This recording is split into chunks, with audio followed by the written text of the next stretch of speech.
A group of fishermen were casting their nets into the sea searching for their livelihood, but instead of fish, they found a strangely shaped stone. One of the elders among them looked at it carelessly and threw it away, thinking it was just a worthless rock. Little did he know that what he discarded was a treasure worth hundreds of millions. Days later, this stone was used in building a stone wall, tightly surrounded by other stones, and even endured cannon fire during one of the wars.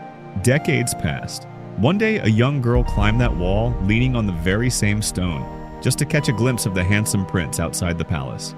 The prince saw her, she got embarrassed, and fell from the top of the wall, and the stone fell with her, hitting the ground and cracking.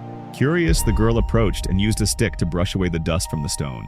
Suddenly, a cloud of colorful smoke erupted from it, transforming into a huge humanoid creature.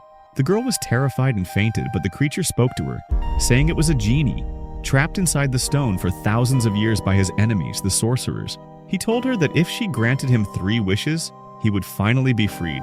The girl thought and said her first wish was for the prince to love her.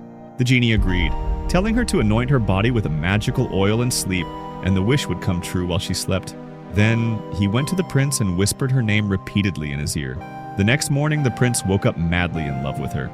The girl lived unforgettable days under the prince's love, which made the other princesses furious.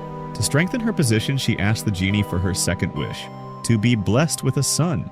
It happened as she wanted, and she soon became pregnant.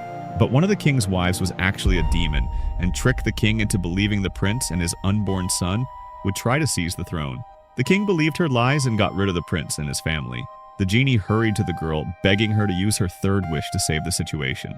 But after learning of the prince's death, she thought the genie had deceived her all along and fled from him, angry and broken. However, she didn't get far before the king's soldiers captured her, put her in a sack, and threw her into the Yangtze River. The genie rushed to save her, but it was too late, and she drowned and died. Thus, he never got the chance to hear the third wish, and he returned once again to his prison inside the stone, waiting for the next person who would free him.